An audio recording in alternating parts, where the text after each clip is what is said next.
What's up, everybody? The Pack is back with episode 6 of the Property Management Roundtable. Today, we're going to discuss vacation strategies.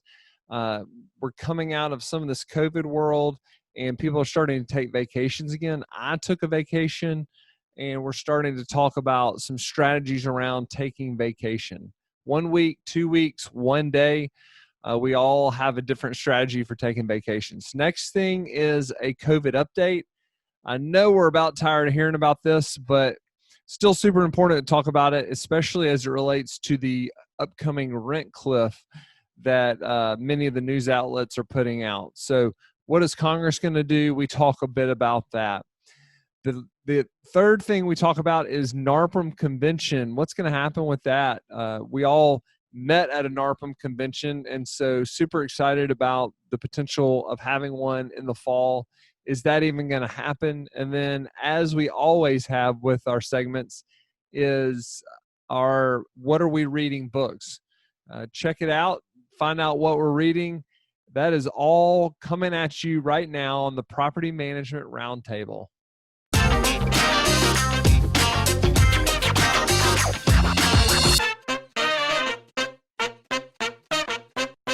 What's up, everybody? Welcome back to the Property Management Roundtable. I've got the team here, the Pack.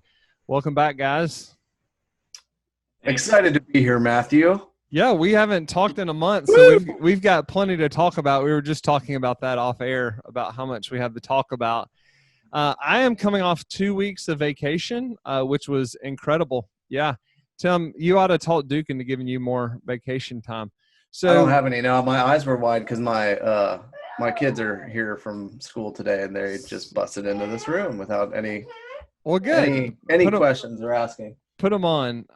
I'm curious. Do y'all use my opening question is: do y'all use a strategy for vacationing? Do you plan your vacations for the year, or do you just take them as they come up?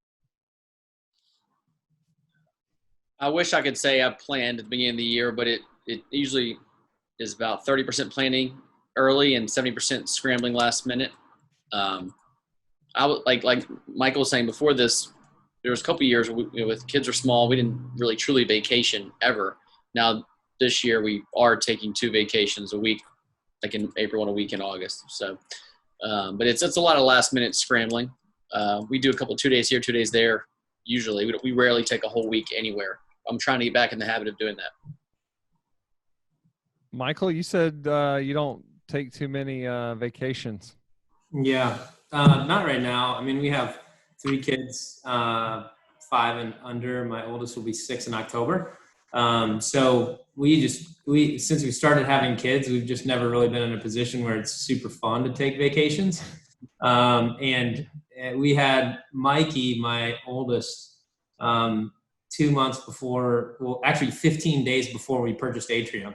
So Adam and I have been saying since day one, like, oh, it's like a 10-year sprint, just like a 10-year sprint. And then we'll really stop and enjoy life. And in each year, that 10-year timer just kind of resets. We just keep saying like, still 10 years away. Farther. Yeah. But I think we still have a little bit of runway left before that excuse runs out with the wives. Where were you when you had those beautiful white jeans on Instagram? There you go, dude. That was a 3-day excursion to Pompano. So we've done that 2 years in a row. Where last year was July 4th. This year we did it a couple days before, or a couple weeks beforehand, for Marta's birthday, Adam's mother-in-law. And yeah, we just head down someplace where we can drive in a couple hours and just spend a couple extra days with the family. So it was fun. It was great. Those jeans were tight. Those jeans were tight. I mean, it looked like Miami. Like right? Physically tight or like cool tight? Physically tight. I'm sure I'm the only one who thought they were cool tight. Yeah. So like, what do you guys do while on vacation? Do you completely unplug for the week, or do you check in for an hour each morning and do emails, or how do you guys navigate that? So that specific vacation, I had like multiple emails and multiple calls set up. So I had a presentation to give that I was part of, Tampa NARPM, and then I had we were trying to close the big deal up in Gainesville, our largest client yet. And so that all happened on that vacation. So I had to carve away time But it was pretty good in terms of we were able to schedule that like after hours, so 9:30 at night on one of those calls, and kind of lunchtime when the kids are really settling down, and my kids still take naps, so it was pretty easy to schedule, and it wasn't that tough. But it did take a couple of days and just totally unplug. Yeah. I've read both things. Like on one hand, there's books that tell you to completely unplug and turn it off and let your brain just relax for a week. And I think there's some value in that. At the same time, like tell my wife, like we can take more trips if I can work a little bit while I'm there, and keep things moving. And we can be more spontaneous, take a trip here and there more spontaneously if I can work for an hour and a half, do one meeting, email for an hour, just to keep the world moving along. I don't know. How do you do it, Timmy? I mean, you've been approving my PTO for the last 11 years, so you know that I haven't really taken any vacations. That's a rubber stamp right there. Yeah. You just put it in and it gets approved. You're right. I've never approved a PTO day for you ever, I don't think. I just because I actually haven't put them in. No, I mean, I think to be frank, the first real vacation I took in a long time, when it wasn't just like what Mike was saying, where it's like an extra day here, a long weekend here, was last year. And we did it around, I had a NARPM trip where we go, when you're on the board of directors, you go visit the next year's convention site. And we went down to Amelia Island, down there in Florida. We stayed like a week. I only had to be there for a meeting for one day, and so brought the whole family. And Elijah, hey Elijah, how are you? Speaking of, and so so a lot of this, but I think there's a value in trying to turn off completely. Yeah, I actually, I was going to pitch to you guys. One thing I did exactly 2 years ago was I took 2 consecutive weeks off. And I'm telling you, one week, it's like you have the anxiety and the wind down for 2 or 3 days post the weekend. And then there's like a rebuild back up. So you only have like 2 to 3 days of actual kind of vacation. Actual happiness. Yeah. Actual joy.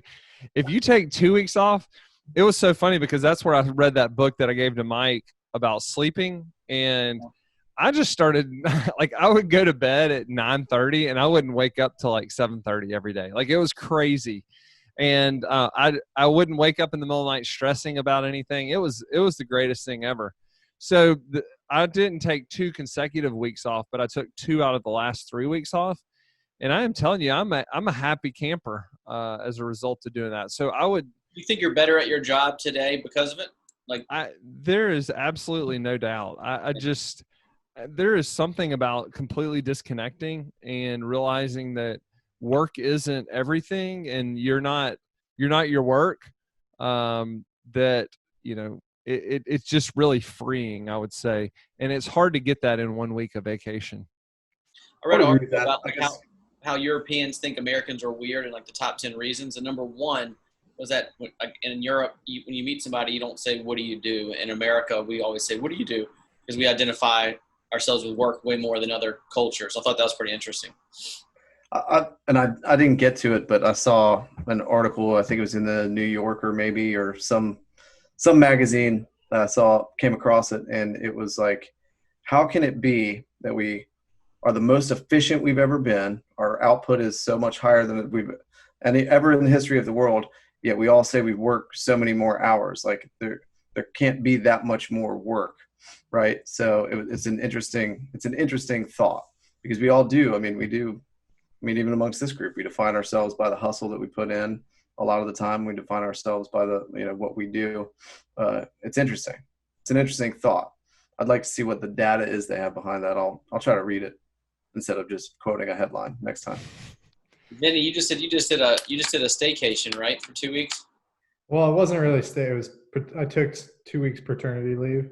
Yeah. So when I had the baby, we were closing out the quarter, so I couldn't really take any time off. So I decided to try and unplug for 2 weeks. Yeah. But it's, it's not time off. Yeah, vacation with a baby. Yeah, that sounds fun.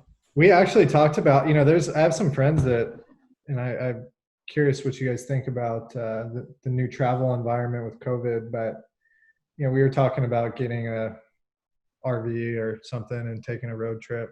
And and then immediately squash that because driving with 2 kids, like I can't even think about that. But I mean, RV companies are doing pretty well. There's a company that is leasing RVs, and a lot of people are biting, you know. I've never actually been on a long road trip in an RV. Did you guys done that with your families? No. My dad has an RV and he camps it like 25 minutes from our house, and they love it. They travel back and forth from Ohio to Florida to Texas, where my brother lives in Austin, and they just camp out. They love it. But I've never traveled in an RV. Been in like one of those big, but just for short trips, just to ride in it, never to actually like vacation. Yeah.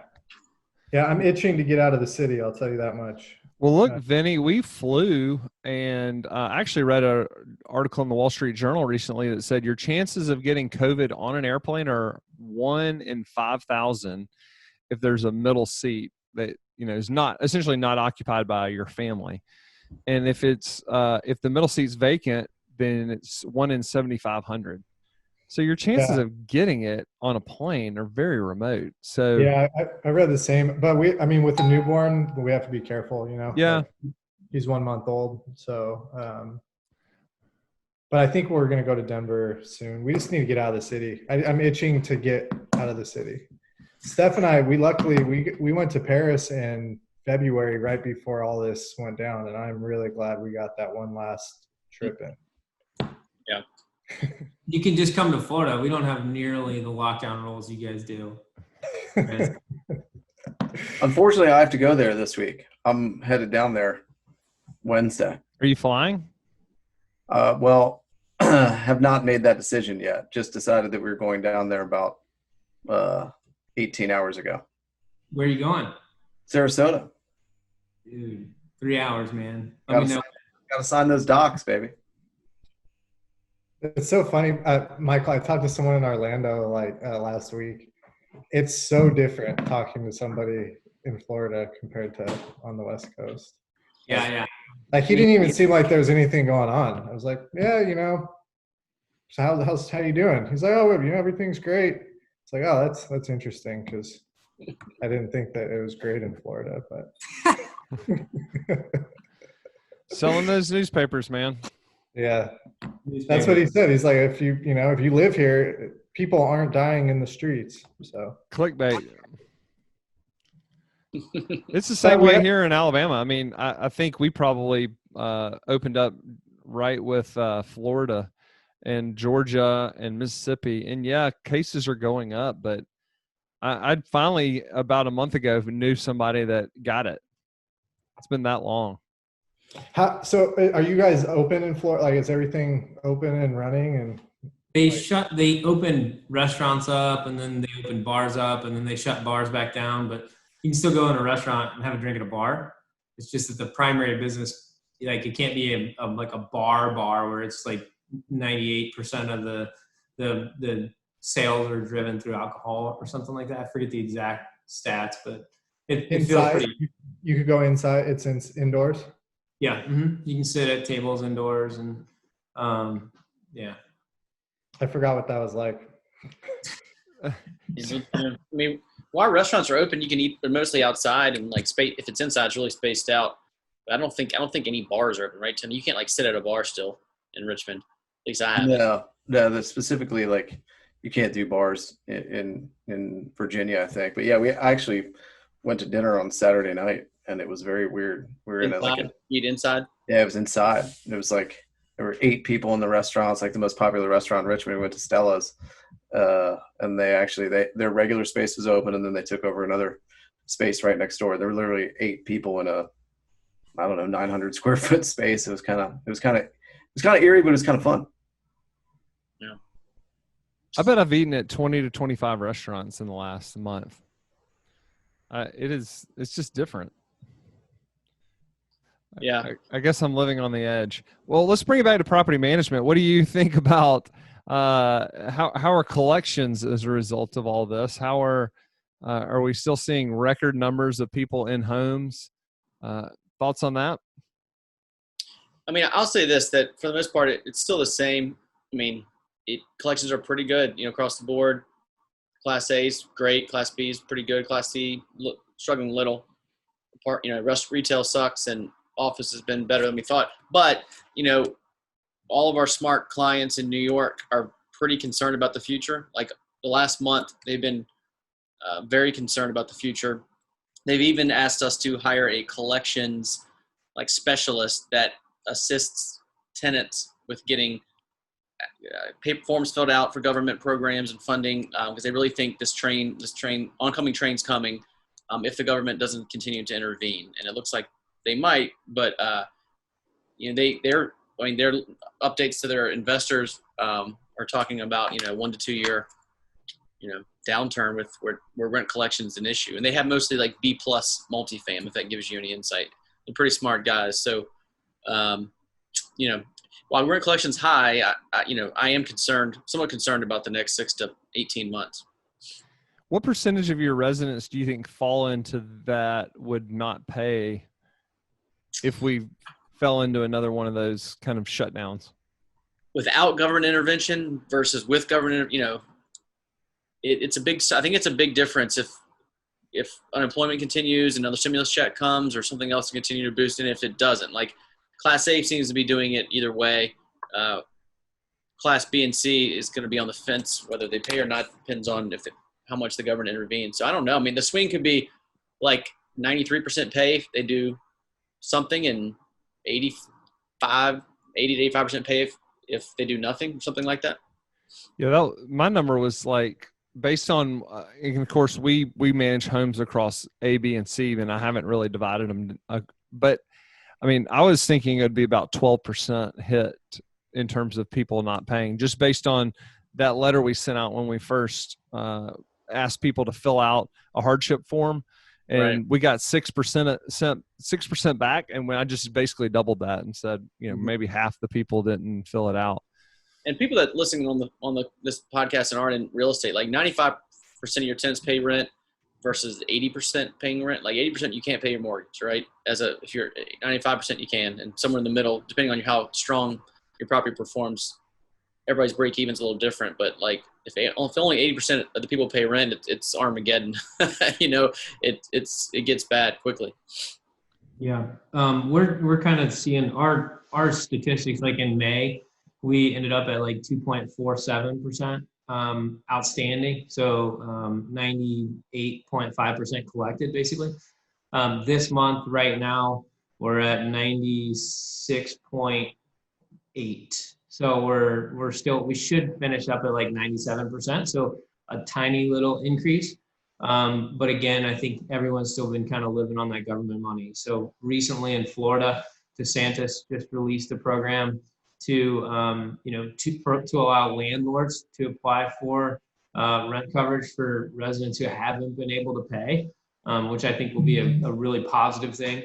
The forms seem pretty simple and straightforward. There are some stipulations, you have to not increase rent on renewals. On residents, you have to not charge late fees. There's some other, minor stipulations that you have to agree to qualify for the assistance, but it allows a landlord to kind of take control. So I think that's going to help. I agree, Matthew, long-term, or Duke, I believe it was you that said it, long-term, it is kind of like a grim picture if this continues. And I don't necessarily, if we have to continue to stay indoors and have to continue to social distance and quarantine, I don't see how we bounce back. Matthew, it sounds like your statistics are kind of tracking unemployment almost, 12 and 15%, which would, if it continues, is just not good at all. So from historicals, we're up about 300%, but still at 3%. It's not that bad in terms of delinquent. But it could continue to go down and could get disastrous, especially with properties trading at super low cap rates over the course of the last few years. There's not a whole lot of skin on the bone. If you have pretty much any deal that's been bought in the last year, if you go to 15% delinquency, the deal no longer works. It no longer cash flows. So it's just, it is a little bit scary if it continues. So we'll see what happens. Do you think it's 15% delinquency, or people are not going to pay, or is it going to be slow pay, or, is that 15% in your mind just they do not pay, period? Yeah, I'm just saying if 15% of people don't pay, then the deals no longer work. Mm-hmm. You know, it's just like almost any deal that's traded in the last year wouldn't work. You know, so those people have got to be a little nervous. So, but I don't see things trending that direction. I feel like they're trying to approve with the federal government. They're trying to approve another stimulus package. You know, it seems like the state governments are starting to step in and try and provide some assistance as well. You know, and hopefully we can continue to kind of get back to some sort of normal, or at least, you know, at least continue to provide jobs and people can find jobs in new sectors and new places. Because like warehouse is crushing it right now, right? If you bought warehouse or you're involved in warehouse and industrial, you're doing great. You know, so as that those warehouses are not going to run themselves and the packages don't deliver themselves yet, you know, so that stuff still is going to be driving our economy just in a different direction. Can you talk a little bit more about this state program that the landlords can get reimbursed for rent? Where did that come from? That was the first time I've heard about it. Yeah, so I just heard about it yesterday. Actually, it's you can read about it on floridahousing.org. Governor DeSantis just released they're providing $75 million for housing assistance, and basically the way that it works is the landlords are the ones who are allowed to apply for the assistance based on you know, the residents not being able to pay. So there's forms that you have to fill out, but at this point, like my initial analysis from last night till this morning, the forms look pretty simple and straightforward. But again, you have hoops that are, you know, stipulations that you have to agree to, such as you can't increase the rent. You know, you have to keep, you know, renewals flat. You can't charge late fees, which for the most part, none of us have been anyway. You know, so there's a few different stipulations. You know, for this rental assistance, but it seems pretty simple and straightforward. So I'll let you know how it goes. We're going to be looking into it and applying for it here very soon. Yes, are they providing full rent for these tenants that can't pay, or is it just partial? Because there's something in Virginia as well, in Richmond specifically, Central Virginia, that's kind of similar. I think it's like $50 million. Duke, correct me if I'm wrong, but the tenant has to apply for it, not the landlord. Yeah. And then there's certain stipulations that they have to meet. Then we have to like allow them to be on payment plans and stuff. So I'm interested. Yeah. I'm interested in that. Yeah, it should be interesting. Like they tested it, Matthew, one of our property, a smaller property in Richmond with 27 units. We had quite a bit of delinquency once COVID hit. Senior housing, affordable senior housing, and our management staff was just overwhelmed trying to help the residents fill out these forms and apply and push through the process. And after 30 days and a lot of manpower, we got 2 tenants qualified for like $750 each or something like that. So all that will help, and I think it's needed, but it's going to be like an administrative burden like we haven't seen before to try to, you know, if you manage anything class B- or lower, anything affordable, you're going to need some kind of extra administrative manpower to make it work. Yeah, because it's like any government program. This is new. They don't have the manpower, the infrastructure. It's just like unemployment. People were struggling to get their unemployment checks because these systems were just overwhelmed. And I don't know where they're going to pull these people from. I would imagine maybe HUD, but I guess this is a state-run program. It's probably not even HUD though. That's a federally run program. So who knows where they're going to pull these people from? Well, like in Virginia, they're doing it through organizations. They're not doing it through, like they're giving the funds to organizations that are already set up to kind of help tenants. So there's not the additional administrative burden, at least on the government side. I mean, I'm sure there will be some still, but that's how they're getting the money out there and distributing it through organizations that are already set up that way to kind of do it. It's an interesting concept. I hope it helps, because I'm with you guys. I'm a little bit nervous about the future, especially if there's not more federal government assistance. Vince, how are y'all thinking about it at Mind? I echo a lot of what you guys have said. Ours is really, we have a couple markets that are concerning. Atlanta, Florida are trending upward. Vegas was kind of hit pretty hard. A lot of folks are out of work in Vegas, but our stats are about in line with what you guys said. In California, there's a rent relief program as well that tenants could apply for. So we're trying to get ahead of it and provide as many resources as we can for folks. But I mean, it's going to really be dependent on what the government passes here on this next stimulus round. That's going to be a huge indicator. And it does look like they're going to get money in people's hands. It looks like even both sides, Republican and Democrat, have pitched the idea of getting money. It's just the question is how to do that, how best to do that, and if they can agree upon how best to do that. And so I have a question for you all. Like, you report on delinquency, but do you have, I mean, are there folks that are paying rent but not the full amount? And are you reporting that in this delinquency number, or when you're saying delinquent, is that just zero, like zero paid rent? I mean, I think we've been more than happy with people that pay late throughout the month, and so we would include those people as people that have paid, whether they pay on the 1st or the 27th. And so I was speaking about not paying at all. Do you have payment plans at all? Mm-hmm. Yeah, Tim can talk more about that. But. Yeah, I mean, I think that's an important distinction, Vince, is what the jargon that we're using. Yeah, I mean, when I'm talking about delinquent, I'm talking about a total of delinquent rent. Not, I think Duke was just saying how many people probably aren't going to pay overall as a percentage. So, yeah, I mean, we've got plenty of people on payment plans. I think on the single family and tweener side, we ended up with about so in July we started charging late fees again, and in the state of Virginia, you could start processing folks who were delinquent with 5-day material noncompliances and taking them to court and all that. So we cut off payment plans July 7th. You couldn't call us for a payment plan anymore. And I think we ended up with about 110 out of 2,100, 2,200 units. So, that's most of those people have lived up to their payment plan. So, I mean, you're talking about 5% of our tenant base made payment plans, and I would say 98% of those people are living up to their commitments. So, we added probably among those, I would say, that 5%, I would say 3 to 4% of those people were already kind of in that late payment cycle. So we didn't add too much to our overall delinquency there. Is that clear as mud? That mud in Alabama?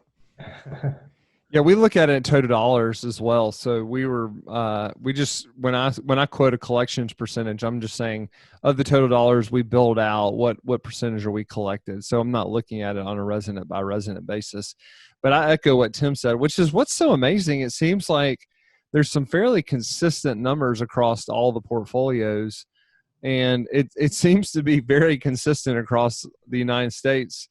No matter who you talk to, these numbers keep coming up over and over again. So it does echo the fact that we're all kind of in the same boat. So we'll see what happens with the government programs. Yeah, I'd be interested to see if Midwest states and cities are similar. We're kind of in that U, right? That California, I guess Birmingham, Alabama's in that U, right? And then up the coast, Florida and Mid-Atlantic. Might vote them out at the U though.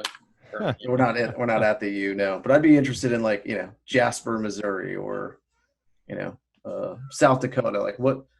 Because Denver, Colorado. I mean, we manage there and have, but I guess the residents there that we manage are more affluent. I mean, our average rent there is almost $2,000. So right, I would say Colorado might be the outlier in the Midwest, right? Yeah, and we're also all primarily.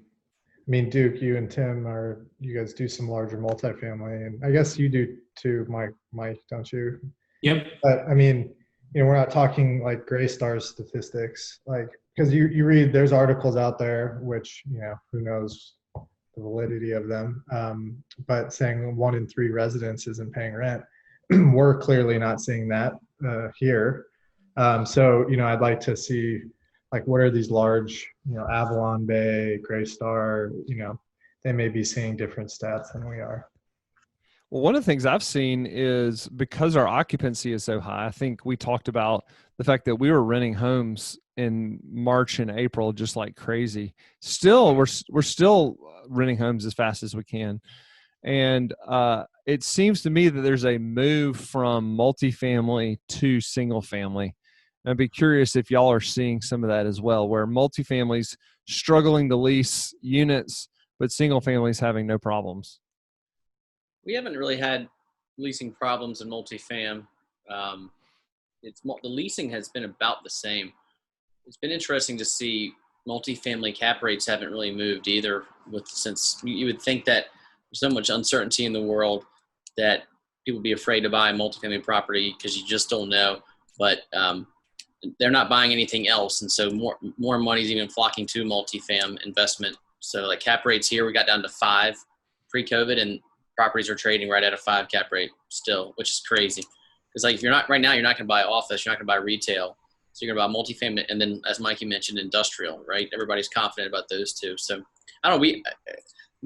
Tim, you can speak to the single family leasing. Multifamily leasing has not been hurting since COVID started.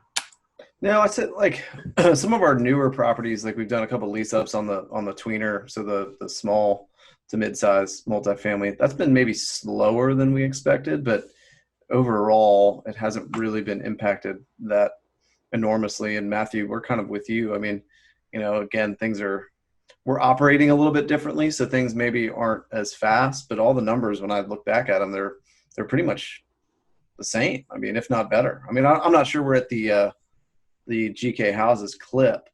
I don't know who you got leasing your properties, but we're pretty good against our historicals. That's for sure. I've got everybody leasing properties. We just dumped everybody into it when the applications started rolling in. Yeah, that was my problem. I need to get moving faster on that. Vinny, are y'all seeing anything from like a shift from living in multifamily to living in single family?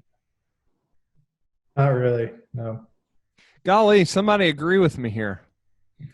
I don't disagree with you. I bet it is true. I mean, you're looking at it from, anecdotally, you're thinking, okay, I'm living in an 800 square foot house and I've got to work from home now all the time. And I got my dog, and my dog doesn't bug me when I'm at the office, but now my dog's kind of bugging me and I got to take it out. Like I could just get a fence and let it out. I bet anecdotally you're probably correct. I just don't know that I have a bunch of evidence to support it. The story makes sense, right? It does.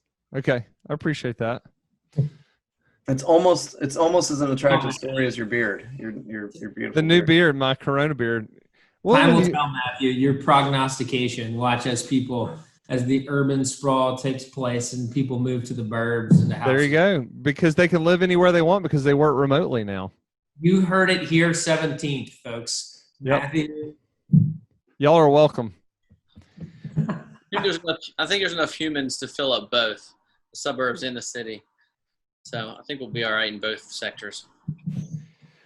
What are y'all doing new? I'm curious if anybody's doing anything, created any sort of new process or any sort of new fun vendor that they're using. July is when all of the new laws go into effect in Virginia. So unfortunately, our General Assembly passed about 12 brand new laws, including late fee restrictions. So we spent almost all of June and July working through new processes, and my head is still spinning. So I haven't had a chance to look at new vendors, but we've put in plenty of new processes. We've pushed our vendors. Appfolio is sick of hearing from me, but we finally figured out how we can charge late fees automatically in their system. Well, you are using Appfolio's enterprise system. We are. We're still rolling that out. How's that going? It's going. It's going. It's a tough slog. I mean, trying to build all your processes and procedures. The big thing for us was the workflow management, and that's a slog. I don't expect that to be done until fall or early winter. Vinny, what cool thing have y'all built at Mind? Building away, Matthew. I can't give you all of our secrets. Well, y'all have all of ours. You just locked into all our brains, and you can't give away any secrets. What are you doing on the pod here? That's right. If you read, you already have all of our information. If you read all the social media outlets. Yeah, no, I'm joking. I'm trying to cover myself for being out the last 2 weeks because You just don't know. You don't know. things do change so fast internally. Like we have so much going on, you guys, that it's I don't want to misspeak. One thing that we're been focusing on for a while now is our like rent setting algorithms. So we're trying to build a more sophisticated rent algorithm to set our rents. You know, Zillow's great. All these other platforms are okay, but it's been on our radar for a while, and we've put some extra efforts in the last month. That's pretty cool. Mike, what are y'all up to? So I feel like one of our markets that we're kind of heavily in the middle of like trying to figure out is Gainesville. And the student housing population, I think, is one sector that's going to get really changed due to the COVID-19 pandemic. I was recently on the petscreening.com panel with a gentleman who is heavily involved in student housing, and their market is getting kind of rocked by this because if you think about it, I don't know what, I wish I had the stats together, but I don't know what percentage of the student base and the undergrad student base and the grad students at UF are from overseas, but all of those people, all of those students are not allowed to come here for classes for the most part. So either their country has restrictions or our country does, or the university has restrictions. So a lot of those students are having to stay remote. So student housing is definitely going to be like, especially off campus student housing is going to be hit hard by this. We reached out to the university and said, we heard about another company had done a master lease in Michigan or something like that. And basically we were just trying to see if we could set up some type of master lease. And they said, no, we have more than enough housing on campus to handle our demand right now. So basically it doesn't, the off-campus housing is now kind of scrambling to fill vacancy in a time where they would normally get to 95, 96, 97%. And I'm hearing some of these reports that their new goal, their new target is now 90%.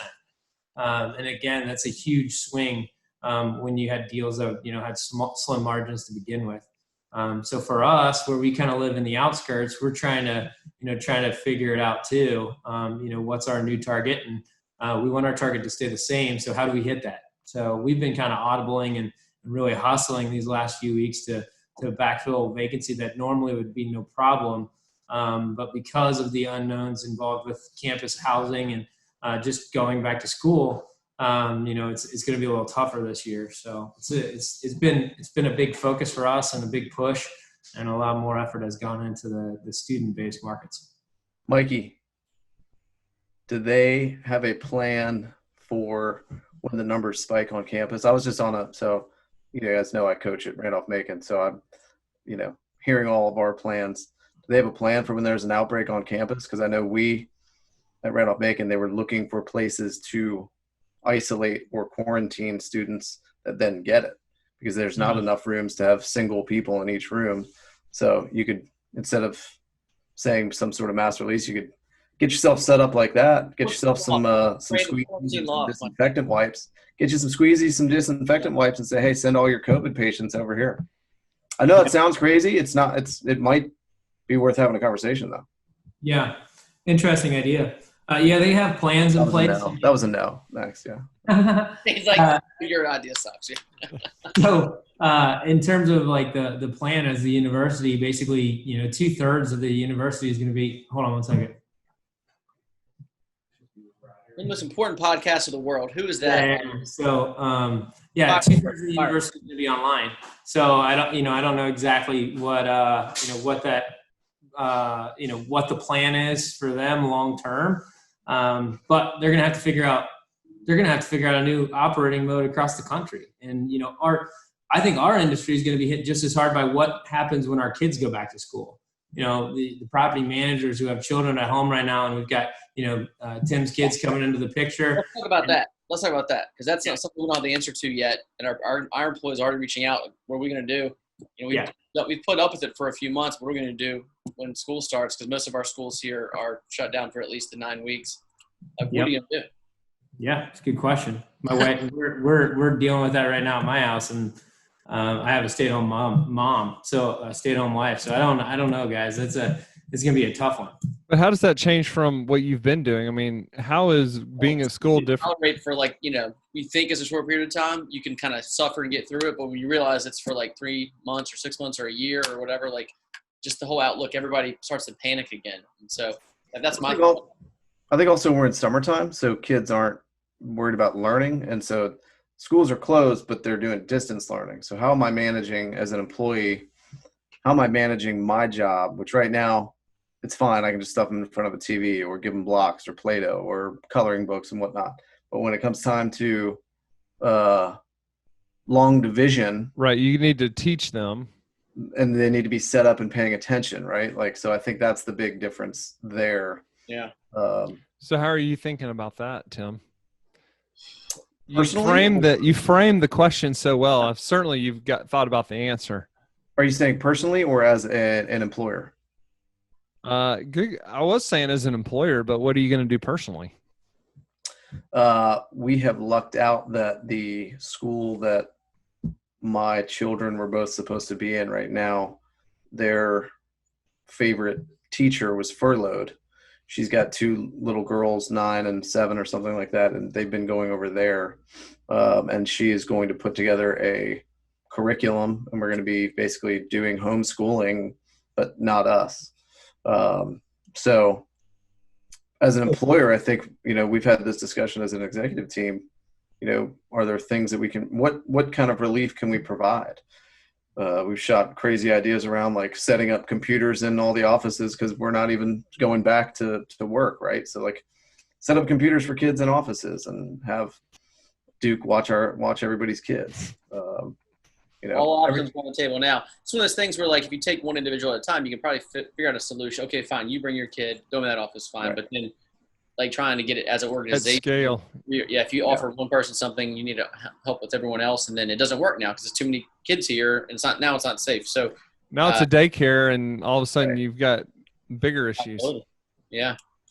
So, yeah, I mean, it's Virginia Council of CEOs, which we're a part of, has a webinar next week that I'm going to be on vacation, but I'm going to send someone to it, Tim, because there's somebody here locally that's doing something new, and she's going to share what she's doing for her people. So we're going to look for ideas because I think that's the number one like pressing thing on our employees' minds right now is that issue. What happens? Yeah, and it's coming up faster than you realize. It's about to be August 1st, and schools here start right after Labor Day. So, it's we've been dealing with all this mess, and now all of a sudden there's this thing just like sitting out there. That's kind of adjacent to our daily duties. It's just like, holy crap, that's going to be there soon. But it honestly doesn't feel like any of this is going to end anytime soon. I mean, we probably need to be ready for the next year to do whatever we're doing. So we need some real hard solutions to these that work for people. And yes, we do. That solution does not exist yet. Like it just doesn't like. There are a lot of these pop-up schools, Tim, that are popping up. Like there's some interesting companies that are in the space that are doing their own little micro schools in the community. And yeah. I know. I mean, because there are teachers that are furloughed, there are a lot of people here in Richmond that are doing that. You're getting together with, 4, 5, 6 kids that you're regularly exposed to and are in your circle, and you come to an agreement about, what you're comfortable with in terms of what they're exposed to, and then, what the curriculum is like. So it's hopefully there's going to be more solutions like that, and we can try to provide those resources to our employees, but it'll all depend on what they're comfortable with and what the teachers are then comfortable with too. Again, just a headline, but I saw today teachers are talking about striking if schools open up. If they have to go to school. Yeah. I mean, what are you going to do if all the teachers are striking? And yeah, it brings up some interesting points that I think need some urgent ideas. Yeah, what's interesting though is that all the schools are solving this like independently of each other versus somebody taking the lead and some really smart people. Like nothing against, I guess, school superintendents, but why are you solving this in a box? why aren't you basically, using the resources that are out there? I mean, one of the things that's amazed me is all the content is already created. You can take your second grader to school and all the content has been created. So it's not like somebody needs to be a great speaker, communicator to be a great teacher. They just need to be able to help leverage the content that's already been created out there. We're way off property management, by the way. I would say, I guess they're facing the same thing we're facing, is that every school district's different, right? Like, so if your school has 50 kids in it and it's in South Dakota, you're probably going to go, I would think, to school. But if your school has 1,500 kids in it, it's probably not, right? And so, to your point, yeah, it's just tricky because it's the two parts. It's the supervision. Someone's got to be with the child, and whether it's at home or the office or somewhere, and someone's got to be helping them learn. And it's like a lot of parents can figure out one of those, but not the other. So that's why it's going to be tricky. So speaking of getting together in big groups, NARPM convention, what's the latest on that, Tim, as our resident NARPM expert? Tim? I don't know that I have been given my talking points recently, but yeah, I mean, I think we're kind of in wait and see mode with what goes on in Florida. I would expect that, we put out a lot of surveys, like if we did virtual and in person, would you attend? Would you just do virtual? And so Can you share any of the responses to that? I don't know that I am allowed to or not, Okay. but I will say that, yeah, I mean, there does seem to be a willingness to attend virtually. And there does seem to be a willingness to attend in person. It's just going to depend on what the hotel is willing to do, what Florida is doing at the time, and kind of what we can get away with. I think there's definitely momentum for having the event. We definitely want to have the event. Let's say that. And so we're about 2.5 months away. And so what's the decision tree look like for this? When do y'all have to make a decision, or do you even know that? We've got a board meeting here in August, and I would guess that we will have something, maybe not concrete, because again, it's, we all want to have the event. So it's hard to cancel it in August when something might change by the time October comes, but people have to make travel arrangements, all that sort of thing. So I would think that our board meeting in August will have some discussion about it and hopefully come to some sort of conclusion. But I mean, again, with broker owner, I know that was a little bit of a different scenario, but I mean, we didn't cancel it until right the month before. Yeah, there's no way they're going to have it, right? I mean, there's no way. It seems like it. It seems just to have a bunch of people crammed in a conference room seems pretty rough, but yeah. Let me be clear. So I think there's momentum behind doing it virtual. If we don't do it in person, we'll try to do it virtually. I think from a NARPM standpoint, you literally have to do it virtually if you can't do it in person, right? I mean, we have to continue to have the education and the training and provide value. So I think we have to figure it out. I do think that there is a case to be made for like trying to do the event, because we had Harry Heist, which you guys know, which is a big, who's probably the largest eviction attorney here in the southeast, Florida area and southeast in general. Pretty much everybody in the industry knows Harry. But he was going to do a speaking event for us here at the Marriott in August, and we just recently canceled it. But it was like a decision that the hotel was actually willing to move forward with it based on, proper social distancing, and they were going to have tables and chairs that were certain distances apart, and, rules, and everybody had to wear face masks and things like that.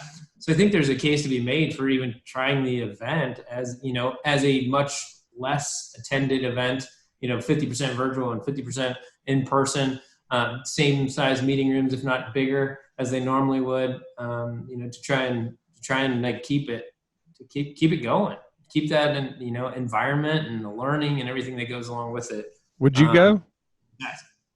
It just depends. I get it, like, we keep kicking the ball further down the road, but for me, I'd just like to see a positive trend in cases. You know what I mean? I'd like to see like they go back down the curve where we were back in May or something along those lines to feel positive about it. And then, social distancing, maybe some type of screening process or something like that. I would entertain it. I wouldn't rule it out. I can tell you, 800 people in one space, or even 250. I mean, the tests are like $73 a pop. You'd have to get tested every day before you go in. Like, I'm guessing NARPM probably wouldn't shell out that money based on what I know about how much they make off these events. I know we're doing well as a country. Florida pretty much screwed it up. Right. Just you guys. Yes, us. We're it. I mean, Arizona. You guys caused the explosion. It's just y'all. Pretty much y'all's fault. Yeah, but I agree. I think people want to have the event. People want to. I mean, NARPM's where we all met. It's a builder of relationships. I just don't know what the right, I don't know what the right thing to do is. And I think, if you had 200 people there and you could separate it out and have big screens and all that sort of stuff, that might be a different story than trying to get 800 people there. Who makes that decision? Does the president ultimately make the decision, or the CEO? How does that work? That decision is a vote? Is made by the board of directors. A popular vote of the board of the directors? Like, just Todd. They asked Todd what he wants to do. They asked Todd what he wants to do. No, but good. I mean, my finance committee does have a lot to do with it, because if there are large financial repercussions for us canceling, we have to approve that. But I don't know that that's the way that will go this time. I think it'll be the board of directors having discussion and coming to a conclusion. Do we all make a friendly wager here? Yeah, ready? Everybody do this at the same time. You got to vote. Are we going to do it in person? Yeah.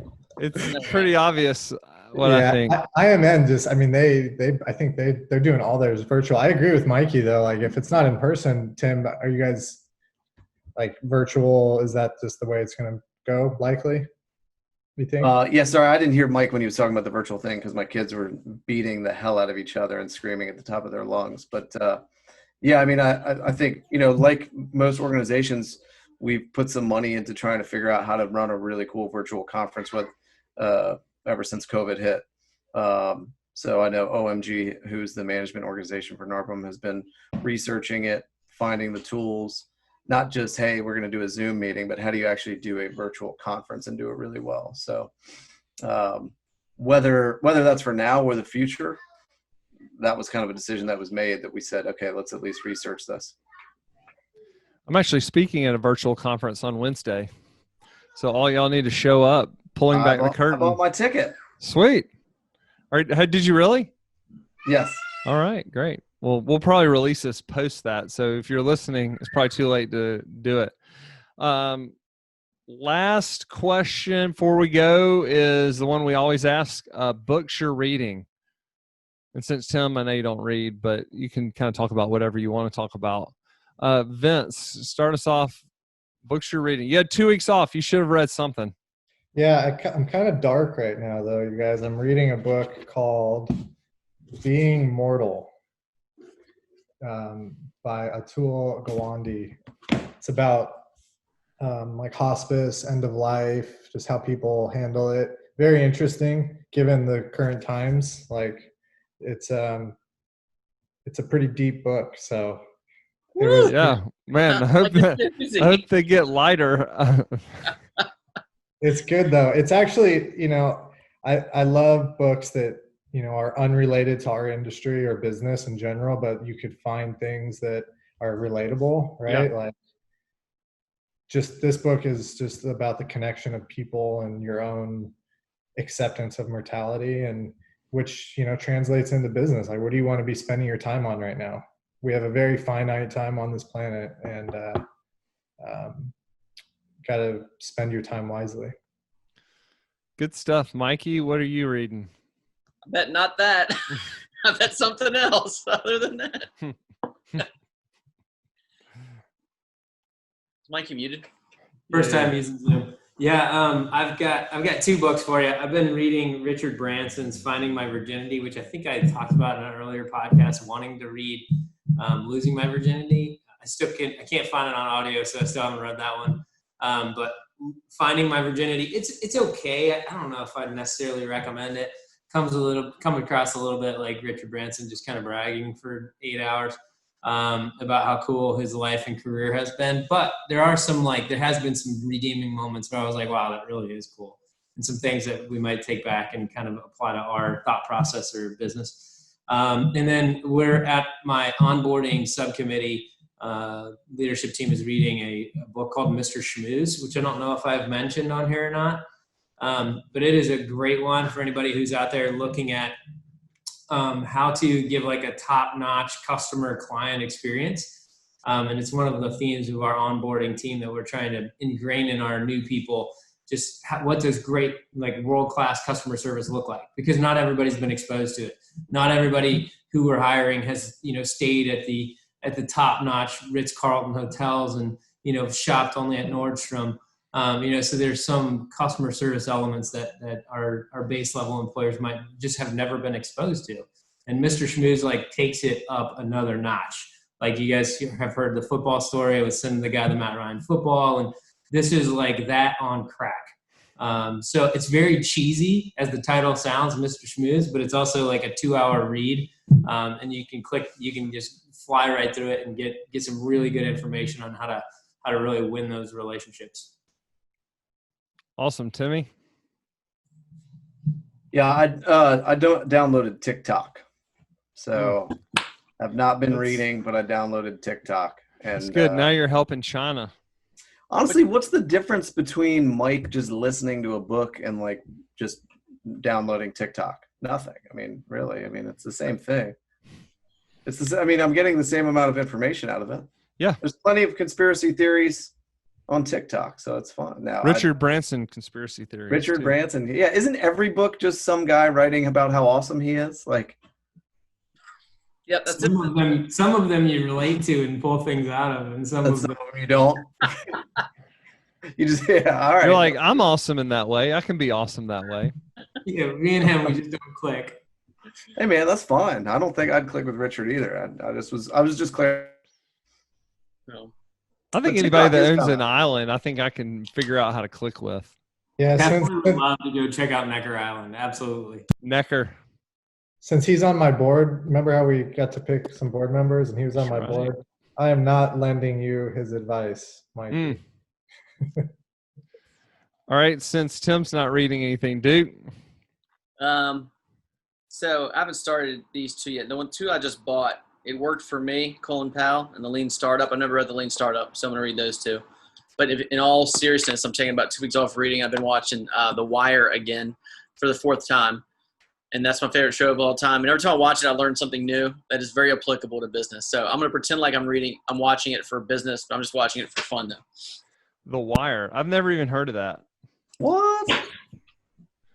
Well, I know Birmingham is a rock you're living under, but dear God, The Wire is the best television show of all time. Really? I would refute that. I actually went back and watched the Entourage movie this weekend. It was my fun thing. Because that's probably the best series of all time right there. Most likely to think Entourage was the best series and movie of all time. Mike Krause voted hands down. Yeah, we all knew that already. At least Matthew's heard of the Entourage. Ari Gold, best character ever. I'll second that. Ari Gold might be my favorite character ever. But all right, mine is Poor Charlie's Almanac. If you haven't read about Warren Buffett's partner, Charlie Munger, it's like an encyclopedia, and it's like a big, heavy coffee table book.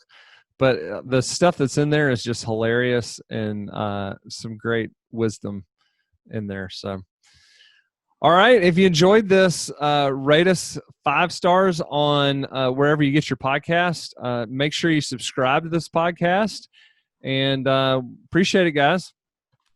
See you guys. Thanks. See ya. Bye.